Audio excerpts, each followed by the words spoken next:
For Hamama Kwaba the Muba TV XYZ Power 97.9 F Radio XYZ 93.1 or Promotobre Kasiebo and July Busuming Nida to Sudu Anang Nida Edikanga Aya Oman Ghana Yan Photo Samfo at the 2026 budget in Usam Ekotugwa Ewa Ghana na Kasiebo ayanga bwano ede erebrem nsem dodo no efa ne ho na ngisemi ebekwa fa voter power so 94.1 Global FM nso ho sharp water crowd nsuma FM won krankwanta buem wo jazz kan dinyame wo sampa nananom ewa hafo boss Western Radio waziama elembele KFM 92.1 wo kwaza Nglegi FM wo bole VC Radio ni TV wo donko no fin Atom Local FM wasa Citro High Radio nso ewo bechem Radio SM online.com na po 68 FM wo Virginia USA tuning your power 97.9 Daisy Radio nso wo etle Adam for Power Radio wo Power Life Radio ewo UK OPD Radio ewo UK my XYZ online.com multi TV digibox national radio channel XYZ sunsu Kasiebo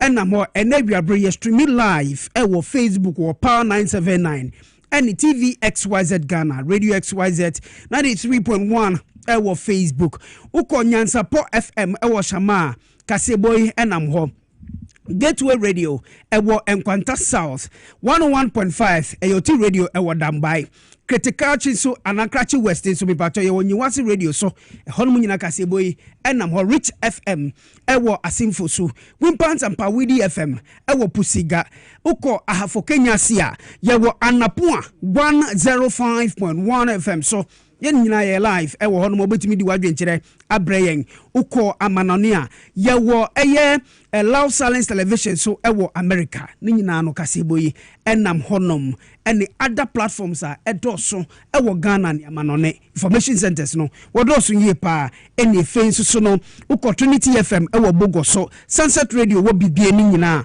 wonga so Kasiebo mu lafa ye nyina ye richiche magana fo nya bi no ngetie mipacho wadwe nkyere no ye befa na ebedi mu akotembi eni Finance Minister dia to just enye wo my Ghana ye economy ne honko an hyehyɛ no mudi gu akɔ na mom no mai mu ni nyina no ye hyehyɛ no foforo na Finance Minister ni sema odi akoto gwa no kyerem sɛ ɔhwɛ man Ghana yenka bibi abɛsen kɔ ne yedi no afide eniema agina ni nanso na adwadifo nkabom kwa ahodo bebre na ne wo mo bo aban na baso efa COVID-19 levy nei wo mo eye free honom hono wonga ye free agana fu nyina ye ngene eje na ye ne economist wonga ben nyina so ene won betwetwe nkomo ede afa eye no budget statement eye omangana ye photo sanfo di koto gwaye eho na rural bank ne nkrabata eno ewo eye so ama rural bank nei wo mo di adesade to aban na anim se taxes bi a wo mu etua no ebra so sempenifo de nhebegu akwamu na yate so e de ama wo mu Ora Bernard Odro Techi BOT na nipadodo efre no oye chartered economist ochirem se ndi se manyuku no wo ma wo nyuma a wori ye no enkasa infama wo enei apprentice fo a wo mo ewo lower menya wo ma tede na fisem na hwebedwa no potem wo no mo e de afidi a ye de pamade akwakwa ya doye ama wo mo insema foforo ka yi ni mo ho na ye ngatena se ye de erebremo se Kasiebo ewo TV XYZ Power 97.9 any Radio XYZ 93.1 na yemfasida enkoma nyumekui exna trami no wata ye de masipi gentle step madake asida soronko eyemode mega cash no sika no yenga hihye no boxes no mako 6 pebi koto bako no nya sika ne di efei mensa ka promo no star 274 hash na ye bekwa koto asase bra yenga nya sika di a bia ya bako pe na matimi akanfo ede amaw eye Benji Estate and Investment Limited Bermuda Games bebaso address obeden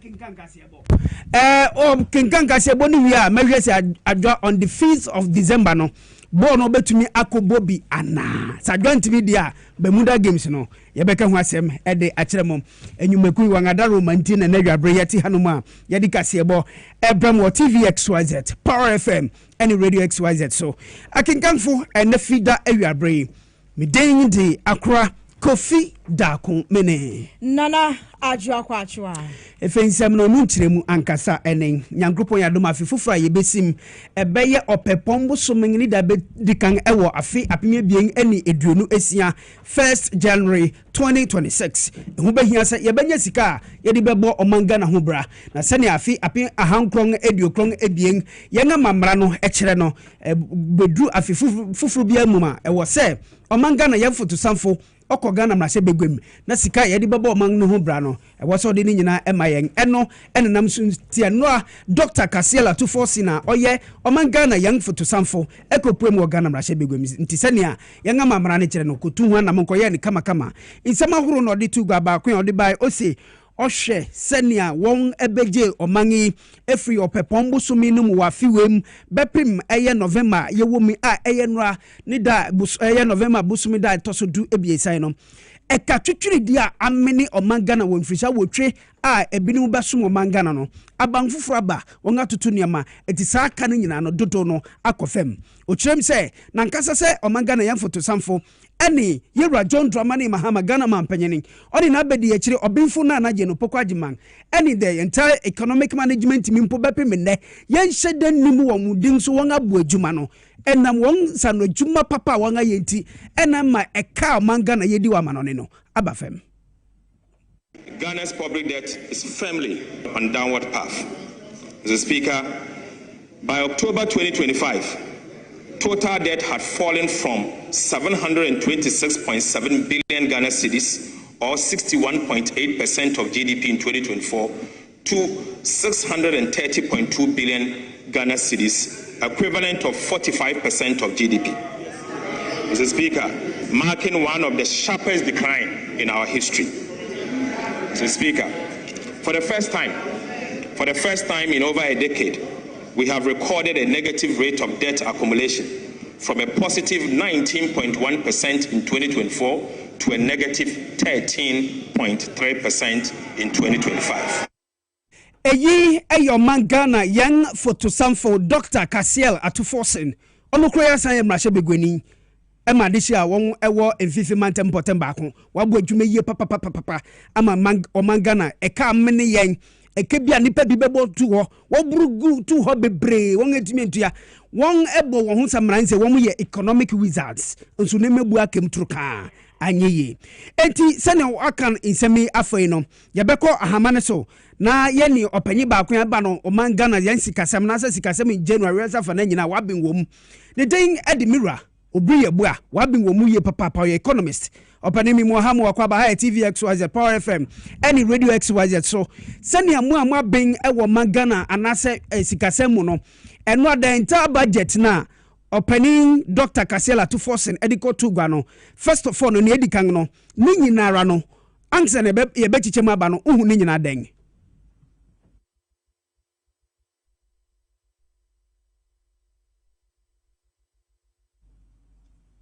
Hello Mr. Briyebua. Okay. Enti mi pacha o masem bisa eni say no the 2026 budget na finance minister ediko to gwa no as an economist no mi pacha uhu ni nyina no uhu ni den.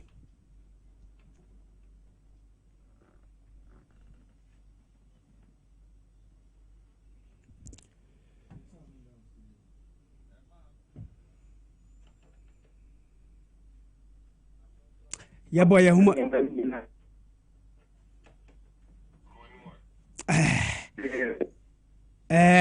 me pacha production team no mo hwɛ sɛ yɛbɛtumi anya ewura Prince Obriyebua yie ɛwɔ hamane so na yɛmbisa ne nsɛm ɛwɔ nura 2026 budget statement a finance minister ɛde got to gwa no ɛho ɛwɔ sɛ yɛnya nkyerɛkyerɛ bi wom Ghana ni ɛwɔ sɛ nyantiase yie ɛwom ukɔ agric sector ukɔ education akwan ahoro a ɛwɔ sɛ yɛyi suku adan a ɛwɔ sɛ yɛsi ɛne efei ɛka wɔn si aba fam no wɔn ɛna wɔnim sikasɛm nsɛm sɛnea nsɛm nankasa no ɛte no dɛn na ɛwɔ sɛ yɛhu ɛwom ɛna efei sɛ kɔkɔbɔ nsɛm bi wɔ mu a ɛwɔ sɛ ɔde ma ban yi nsusu abra yɛbɛkɔ yɛnim ɛsan sɛ nyankropɔn yɛ adoma in 2026 May no na ɛsɛ Omangana yɛne International Monetary Fund IMF enti ase yɛne wɔm ɛwɔ mu mpremprem no ɛbɛba na wie enti after May ɛdɛn ɛna ɛwɔ sɛ aban no ɔyɛ ɛne Omangana fotusanfo obade obri yebo amisema wakwa babiom bura mejo so energy mo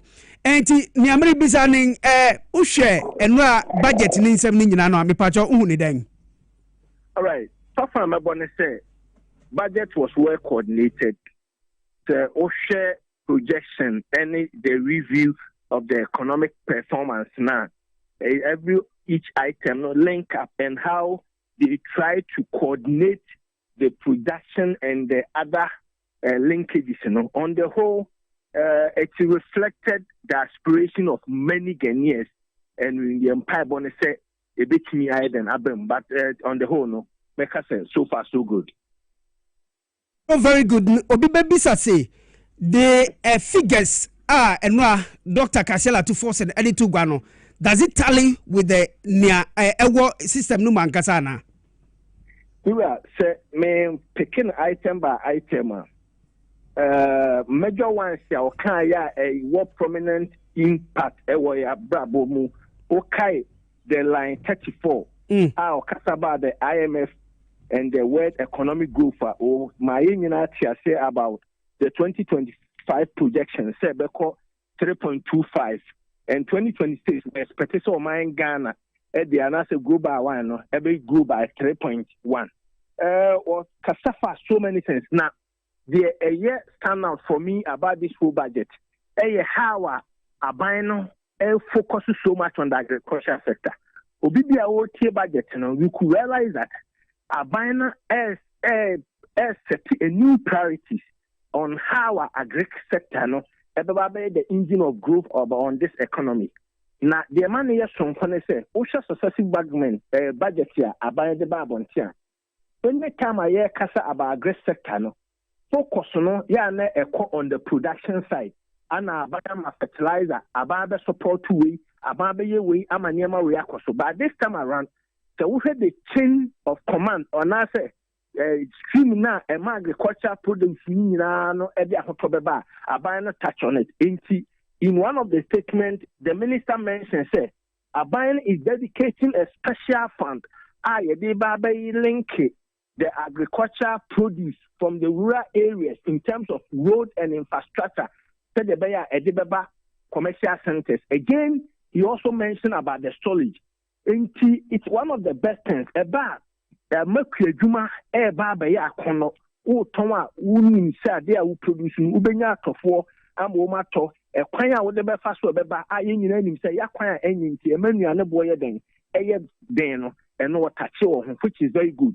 You also talk about, I think we read the paragraph 159, or talk about the public private sector renegotiation on the energy sector levy or legacy debt.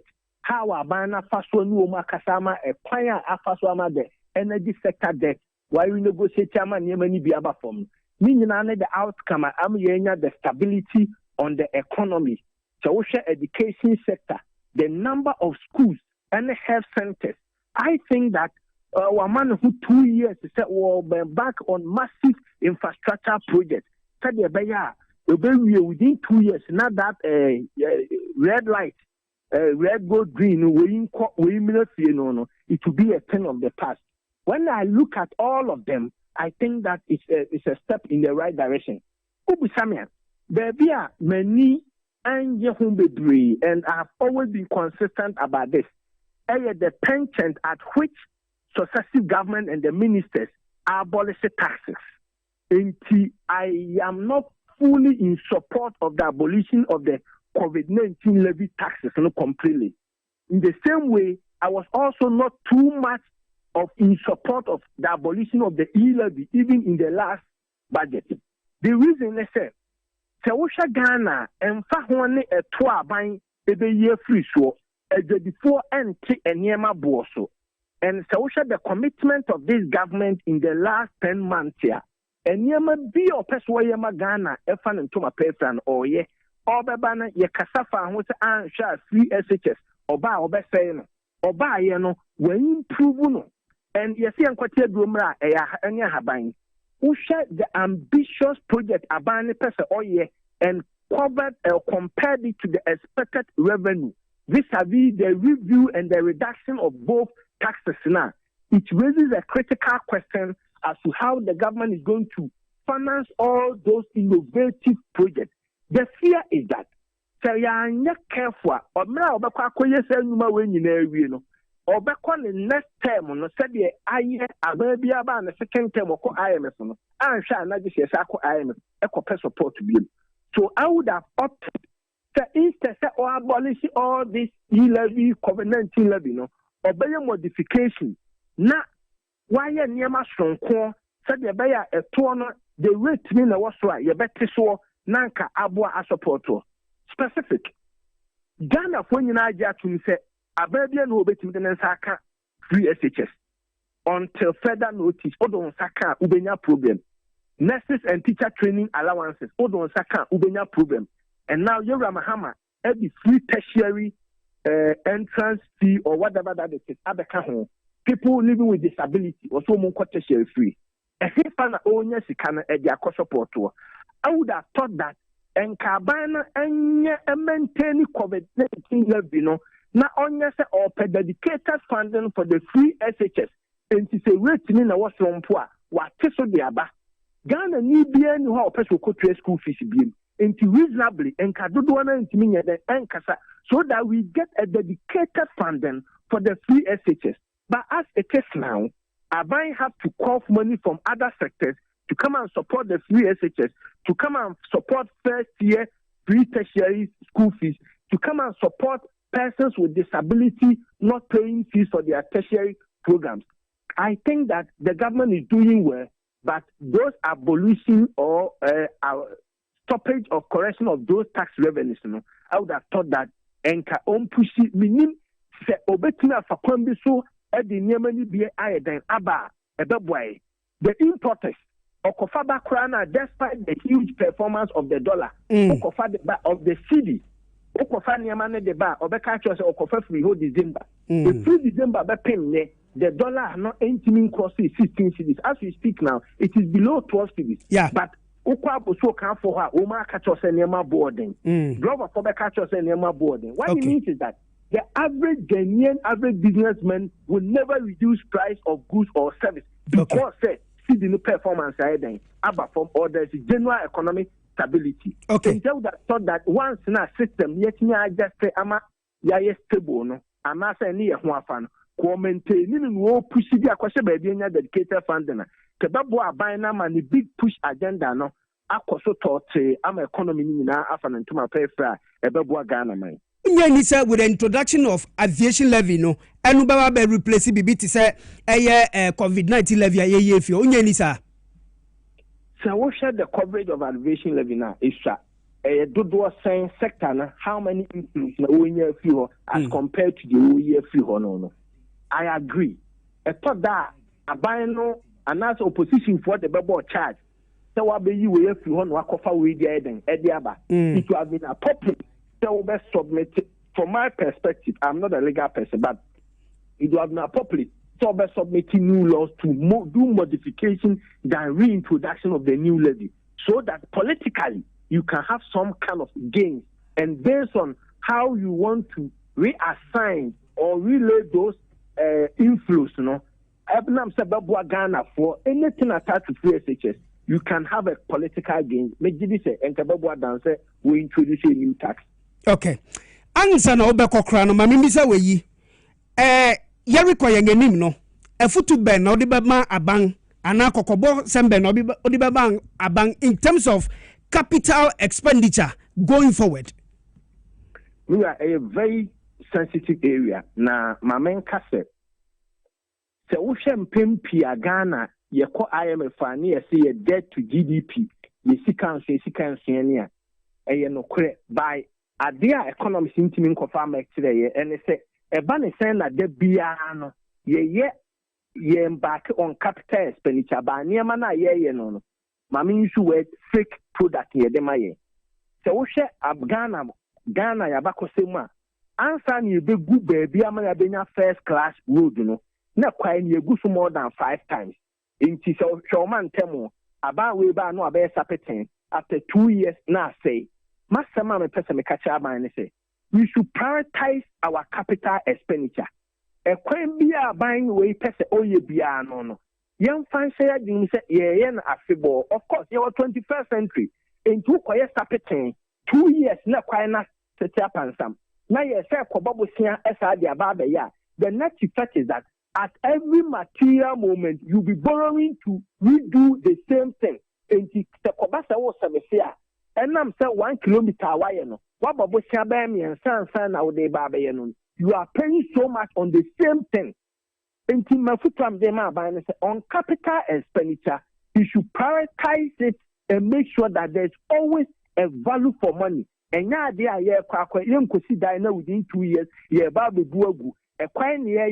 we should do it to meet a global standard.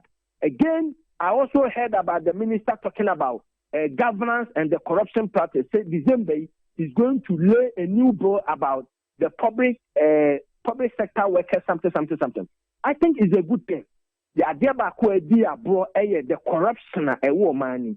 So if Abane is factoring all this into consideration on the governance architecture, about moving in the future, about me a value for money, about my economy now grow, and the big push and all the innovative ideas and the aspiration of the president, about Papa Abreu Mine. Timidity say, you can only applaud the government in the name of John Dramani Mahama and Dr. Kasiebo Atuforsen.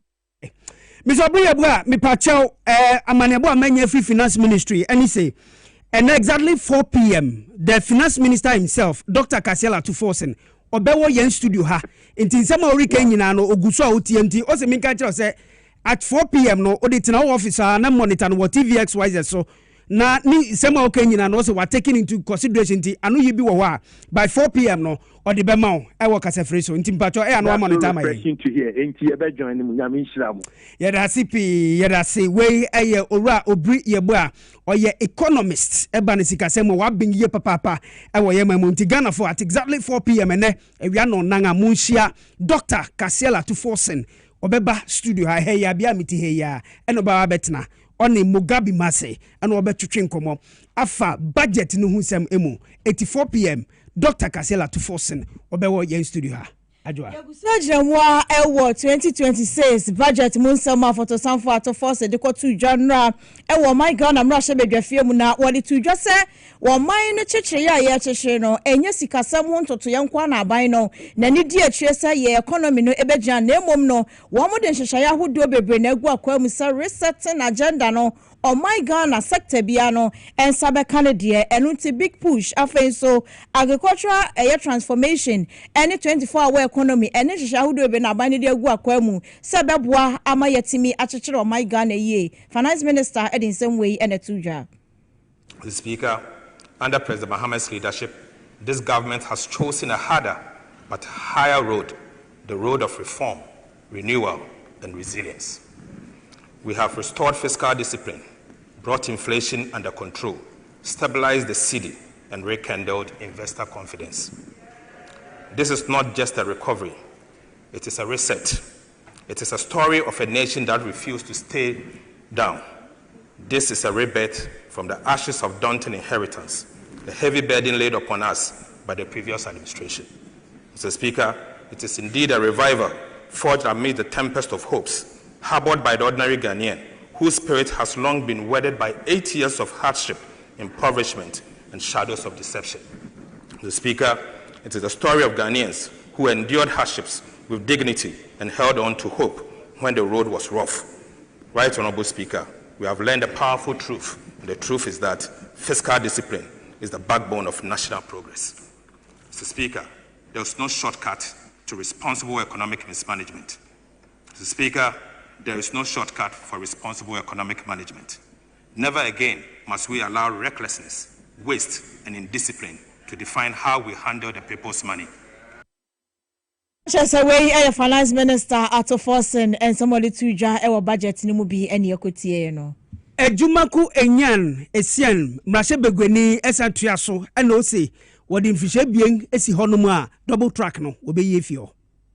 We recognize education as a transformative tool and a catalyst for social mobility.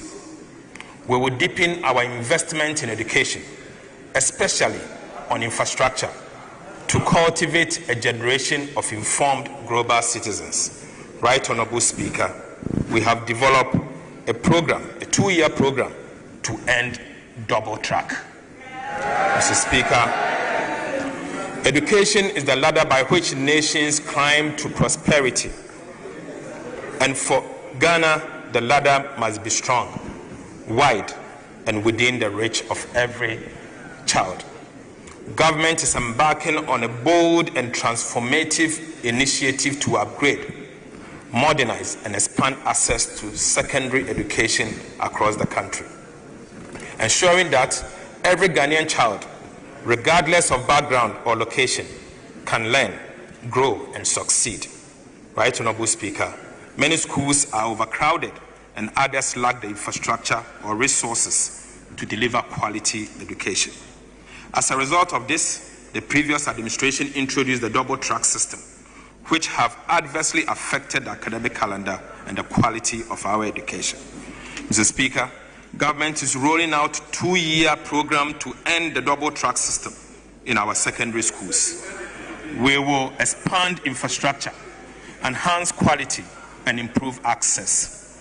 This program will eliminate the double track system and ensure that every child can attend school full-time in dignity and in safety.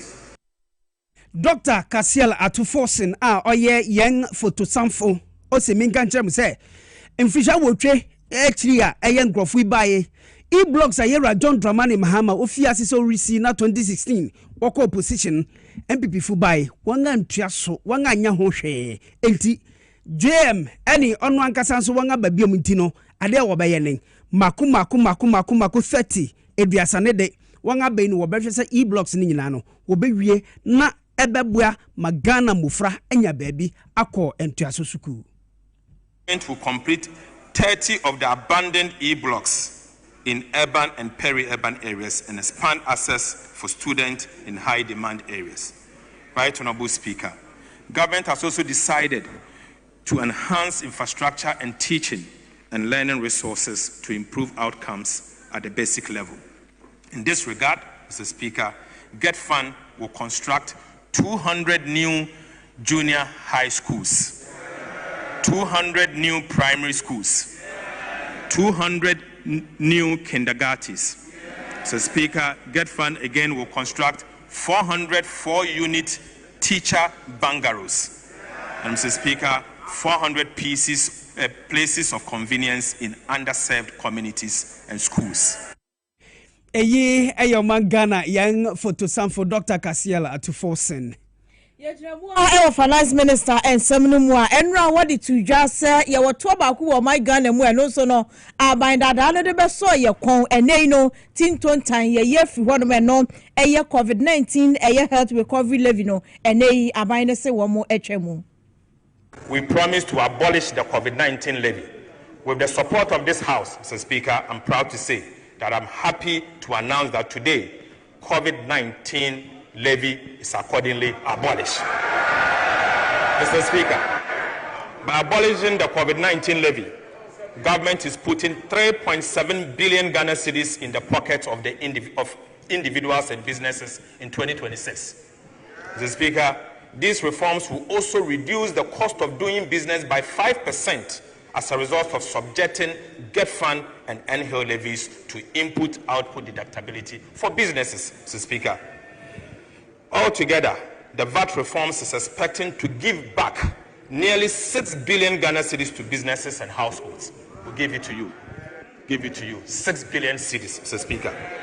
Right, Honorable Speaker, the VAT registration threshold has declined in real terms from 200,000 Ghana cedis in 2015 to approximately 48,000 Ghana cedis in current values. Mr. Speaker, this means that small and micro businesses that were exempted in 2015 from VAT registration are now compelled to register and charge VAT. This has placed an undue burden on small and micro businesses and also increased the cost of administering VAT. Right, Honorable Speaker, the increase in VAT threshold is expected to address this problem and make VAT administration simpler and easier to implement. Now, COVID-19 levy ya yetwemu and I'm General Secretary at the Vehicle and Asset Dealers Association of Ghana, Clifford Ansu, and ewa kawasam so wabreja usutina negwamu, wabo abayna baso was taxes who don't baby or one man no abayna teteso and nobabwa ama enyama buonso etimi abafem. Yeah, by any kama modia said it after Agenia Diana Jane said akoko beta kira ko makora enkonko ya nse na COVID-19 ani abo ho da wa abo da bi ko ne ka se yes afa na nyina Ghana pe nko na o man a o na gin se yare aba ya ha manfo o di etrobotis ra manfo intia ya China fo pe ko fa yare mpo ba mpo na o muntia to abi nya che nti na ya che se finance minister e ka se we COVID-19 afiri wono amobi akwa na ani age so wanye bibia mpo apa kwa amempo amobi ani age enye no nko na na ehia yen pa to a on se tax ayipia no se dollar i eba fom ho eya na ema eto ni pia na kwa na esan so eba fom anti dollar no krampo no yetina sustain almost 1 year the salary I kasia kompa na eba no ama cost of doing business no about the favorable that is a papa fine emo bia wan han hotel and so bia be kama what is yaba from kura baba from kura tinya no e bia why na gen say baby anu gina o ton na de wa anu gina no je na gen why na ne say o de dollar no kura ba 1 city grand no sa no be na de because no no o ne de atari aya o she no talent te de o be do say o na de no o na de Now, we as General Secretary at the Vehicle and Asset Dealers Association of Ghana, yet Mr. Clifford Ansu na and what you know, and penny control for no and what that Chamber of Construction Industry Ghana, Emmanuel Cherry, one also a Kasaye, Edin Sewe to Yanina, F budget no home. Nina say now Muku credit to Krata, so I Yasuman say, the dead door Yasumno. Nina so Jina, a Jumadia. Yenyina ebeka bom aye ansa na saa miswade unu a omapanyi ede tu kata so no for 2026 and beyond ebetimi abemu enti asam de asam said man say asam de na so what him say is a thought budget there is a projection however implementation is na hona ebonya mi pa mi nyame ma ahondi na akade e ka no enti eden enti mi fatu anamo I said the opening in ano. Manison would be a Nico budget in Anka somewhere. Uba say, what man said the opening in ano. Agina a country or minor Mifariban. How to expand the entire blocks of the country. The way your penny control for no and what the Ghana Chamber of Construction Industry ano and one also a day na dwen chira tuja efa budget and rate to jano ehu ebi. Let's say no budget na ko ye pa uhwe senia obi akasa na se bribia di na nakwemo mo eye me hwe senia na ato offorce wo parliament no gina ho na mahu former deputy finance minister abna se sare na space tali abna se sare enti oti ono me jedi sa asema obebisa enti ono na nkasa 8 years no de no obeye ho e finance ministry no oti ono obebisa no use enti man public account committee be han ni agungu force abna se sare be ye djuma maya truka na ti wa grant me hwe ti wa ndimi hwe no we na we finance some judge can say there's no need to mention name. Yabebo. Look as ba hono ha when in some judge ba hono say honorable Mr. Minister, there's no need to mention Ubuwa. Yabebo. Yabeko yang Peter. I mean to Kasiebo no so. Na yagusu ya gina na akohoma bosika na ebeto gwa no ehon na enu ne nam sunti opanyin ba ko eba no manga na sikasem ono so aben wo mu yie papa oye renowned certified industrial economist san chartered accountant needing the Bernard Odro Techi BOT na nipadodo efra no say NDC amanyokunu mu panyefo hwe ade ba ko yam waye busumi duntam ni a etimi aboye eni say monkasa wo ho munya baki munya dede nso mamma mankasa munsa no adwuma maye no eno na amma akasa magana fo ni eje etimu nkoso saa na munya ni saa BOT na no peyi eno obekasa e wo dwabo ase adwumadi so wobra oni PSC okra eretwitwe nkomo so far data ye kramia for the year 2025 no it was projected say ye being by 5.1. We grew by 6.5 by third quarter. It means that you're needing 1.5 more. Okay. Number 2, on the agricultural sector, As of 2024, no, it grew by 2.9. By third quarter of 2025, no, aggregate sector na MPP apenso grow by 2.9. No, and Honorable Ekopoku no, is grown by 6.0%. Meaning, say, we've grown 3.1 additional. And in economics, the national growth, 1% is huge. Talk of 3.1. I mean, for Umra crops, we grew by 6.2. Livestock, we expanded by 5.8. Fishing, we expanded by 7.8. Which you say, leadership, garbage in, garbage out. So you see, let me tell you, don't run government on sloganeerism. Let your result talk. Na MPP for the kind budget. Can you frati read anyone or na shefufu? No, magana for you. Oh, na kuma muti senata de no cre. Or qua a whole ramatas. Bonko can you know a year later you don't see the growth happening. But so share NDC dear, and let me take you to another one. ICT grew by 7. Meaning that digitalization is making more impact. Mr. Oya Abaya, Minister for Communication, you must pay huge attention here. Because digitalization no, grew by 17.2. That is big. That is the biggest. Odo Techi, a certified economist. Yetwa ensamno so ana yede ani chemo ewo Soman eye rural bank na si oda no eye Kofi Echampon ne wode adesede eto aban nanim se eba no eye rural bank no wo mo corporate eye tax bia wo mo etua edema aban wo se eno no kane no na nka taxi na enka eye 25% na wo mo etua nanso aban dada no eba ye no obepeje mu a enei no wode 5% kwaka ho asese 30 ena omutua one more slab by say when you been found anka want so and famna 15% and fama woman no penny edin same way etudwa wa brana a year 39th annual general meeting etudwa e wo bank no one more asweye fantastic one seminar we first panel rural bank ni etua 8% corporate tax na ebrebi buy ma aban no e de call 25 corporate tax 25% corporate tax na enu achi omasa be 5% bi asabe dey aba be kan o in all effectively rural banks we pay 30% corporate tax entika enedai na ye AGM ka de srede am de beto aban a wo so ye ni se eye corporate tax no nka omonhwe na omonte so na empo ye betu akora nka emra 15% of yen tax no omoye ni samen ya eye communities ya rural banks ni ye mu adwuma no ye betimi aboa wo mo now just away your penny control for no and that's why my rural bank no Mr. Kofi Echampon and odin chemwe atudwa na no achi no na bono ene ahafo mantam ni mu manager wono na woda eye RARB eye Apes Bank no anom eye Madam Susana Boaten wono so den same way ene tudwa sa ebo won hu modern ye e digital products suma when the first time so better for me year ranking 1 to 10 as Suma plays a significant role when it comes to the rating of banks or more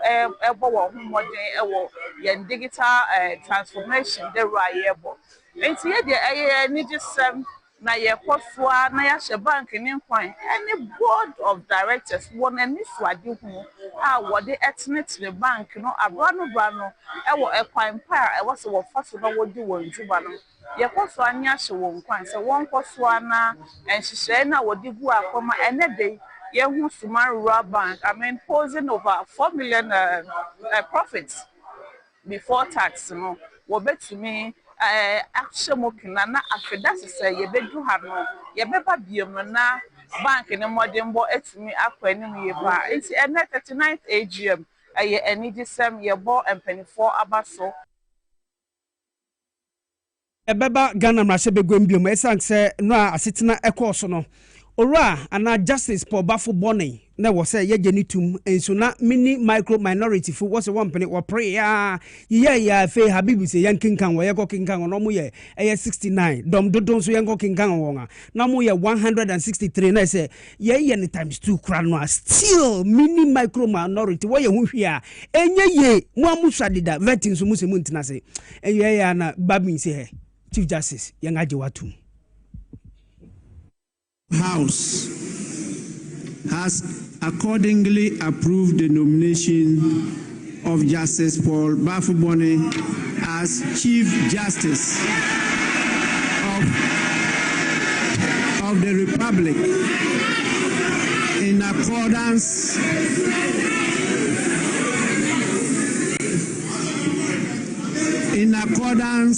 with Article 114 Clause 1 of the 1992 Constitution, respectively.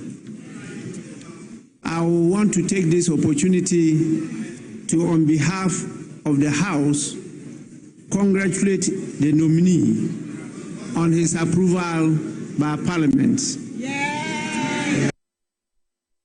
Hino Ghana Mrasha Begwem, all Bansumana case for the bargain. Benji Estate and Investment Food Minka Chose, once as any biwo, Chopoli, New Airport City, no Nebono 25,000. Shao Sudokun, so Nebono a 40,000. I work also more quantiponi, so Afenia Tor Estate in Chemhuan, so a 75,000 Ghana cities. Near Biai Bakunsia, a war, a Central University in Chenghon, so a 70,000. And to promotion, no pre-Xmas promotion, Uguso, Brabetobi, Esangse, a design in Amkania and Subibia, Frewong. That was 0248780887 and 055-311-6602. Mi pacho misa ka promo no star 274 hash but modern trade na disika esanse de biara da XYZ Broadcasting Limited. Ya nam NLA one characters platform ne so and ya de brand ko trebi ne 25 Ghana cedis pe na nyasika fa kofie na gentle stepmother ke hono ye be kwakoto mo from pabu antare ene bibi biara ka ho mo fra nuanga wo be di diapers ahoro breast pump mi pacho ubanya quality one bi ato ho fra 0244238477 and 0245-681-085. Mega cash no boxes no 1 to 6 select back number modern na dial star 426 star 5 hash. Mi pacho network biara so no ube disika ewom. Mega cash mi pacho lucky box na no mo buy wo msi akura ko twebi na mi se wo metwa ene ye yanti Spark House promotions for wo mo nam ye super cash game so ye ne won akaba kire mu ye nam ye NLA won characters platform ne so na ye de erebramo insise bata ho ani se wo obi a onya mfishadu awoche ya 18 years a oritimi enva hunye sa egorimu na ye bekwa konum nsudi ya na mpacho na ye X natural mineral water ye konumbi ye beba sisia.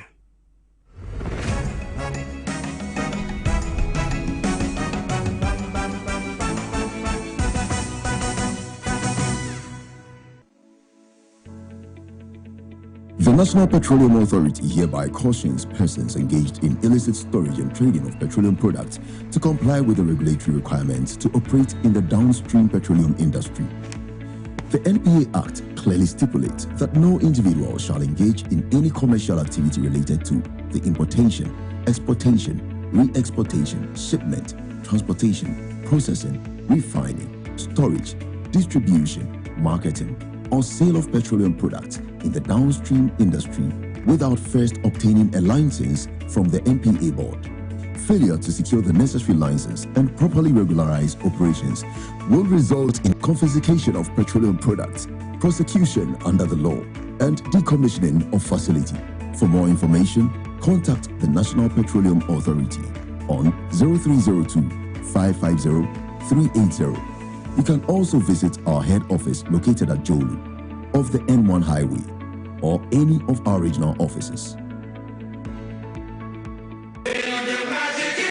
One tell one now one blow, 1-1 now one control. Bermuda Games of 2025 reloaded. This time around the necessary gala competition, yes, bro. The teams are well represented. Team XYZ, X Natural Mineral Water, Work Natural Health, Medimosis Clinic and Prostrate Center, Mirasi. Bermuda Games of 2025. One pay your body. Maybe say with the Team XYZ and a war for trophy nana. He work X Natural Mineral Water. Another Medimosis Clinic and Prostrate Center. Bermuda Games 2025 reloaded on the 5th of December 2025. Major Farmers Day. Damadani ya forfeit the holiday. Venue near Mac Downtown Park. With Jokers, Nechiwa, Labadi. Time near 10 a.m. Pepe. Best your favorite presenters and players. I will show football skill. Mugabe Masi. Yes, Jimmy. Near Power near. Ohin Babuama Benny. Okumangra. Mankasaso Ki Nicholas met Kasiebo Nedu. Onye Ekuku Damanane Bongo Galeas. Bermuda Games 2025 reloaded. Obey ye, oh la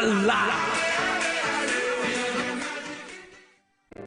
If a cry na menyisika, edia ye mefui.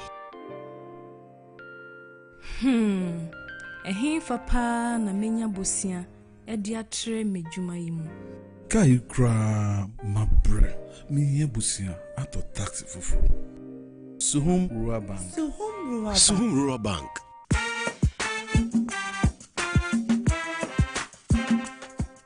Yamamwa kwa baba Suhum Rural Bank. Ya wonhyehyɛ ahodoɔ bi te sɛ dwadifo abosia, ekoko bosia, susu account, and it does all savings account.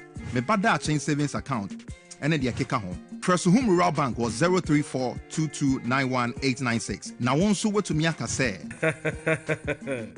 Suhum Rural Bank. Ama ene mayeka una. Suhum Rural Bank. Enti me pa minie. Me damwase. Suhum Rural Bank, growing our heritage.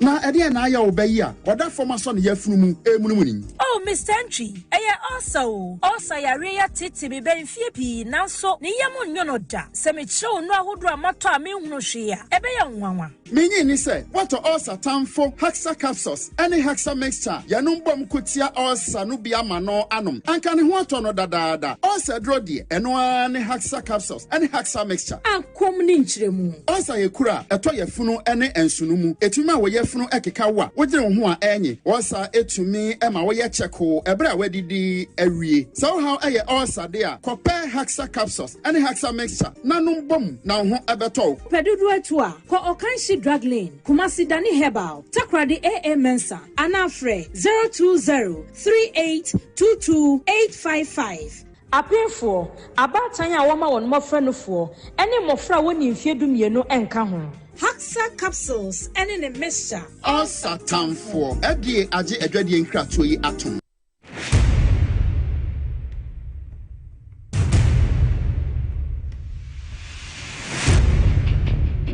The average human body mass should have at least 60% water for optimal performance in any physical or mental exercise.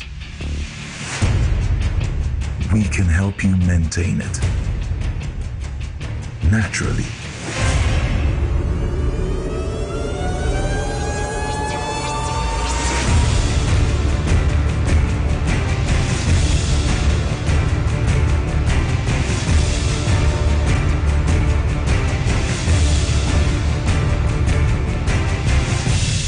X Natural Mineral Water. Simply natural. For bulk purchase, call 0596 273 546 or 0596 273 547. This advert is FDA approved.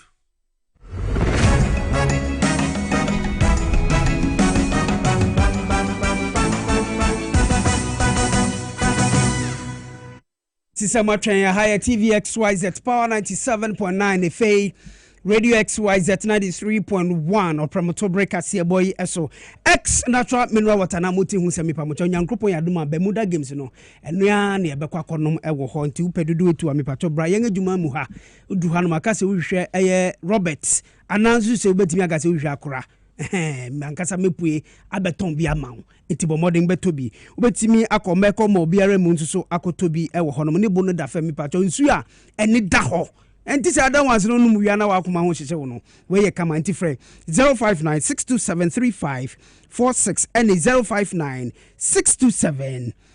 0596273547 na bebianko so ye na mikai mu say at exactly 4 p.m. and wia no nang pepepepepe omanga na nyina young photo samfo Minister for Finance Dr. Kasiela Tuforsen ne studio hanom 4 p.m. to 6 Oni Mugabe Mase, the Atanguliga Bega, and the capacity general manager, and 63 billion angels, no, and then 4 p.m. Dr. Kasiela Tuforsen on in the Benyan Comotri, a Comabosica no Babachim, Ewa Kankasem, Ipacho, Akapoto Casa and Ranisano Cano, Ewa Parliament, and ne. Obeka tree akankasa ede amaye say fanti say yakwapem say sante ni nyina say bunu kasa ni nyina ya akankasa oba be chirechim one by one ede amaye enti uni ye ntena XYZ hankuto de be ma wo wanko ba bia ha ofie nipa enti obeba ha nyame aduma on the 5th of December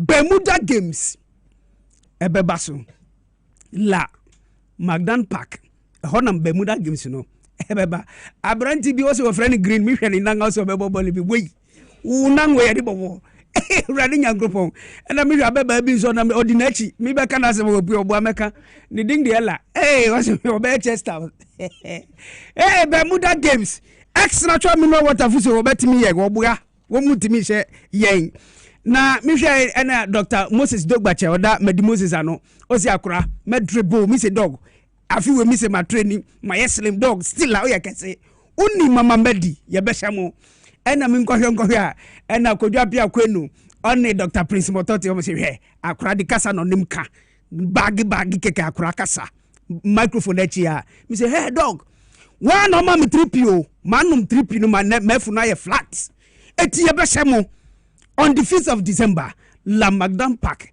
eni adwabe gina ho obetu nyuma ma obi ba kure va hu nyina hwefo va hu nyina hwefo mesu jesi ama wo sa da adwabe to nyum no obi ba akure va hu nyina hwefo va hu nyina hwefo no besi mi jesi ama me lovely mesha go Peter Kranti na be coach si obaniati ginem ejejai wisdom head ejome ono be strike e wo honom mi meta na chi honom mebo o strike ya obo 9 mebo 8 obo 10 mebo 11 esansem ye lefty papipa dwububo no dia ma no vice president bejebo no dia ma his excellency John Dramani Mahama twiya biogo so be so honse twiya na kasala to force jebo no tutu niama kama o se wisdom head ejome Mahama kwa udi na chi intanse no be kono passibon fama akura ono follow vice 1-2 na mu pass e wana Peter say eye mu hye ene adima won 5-0 pay no pedai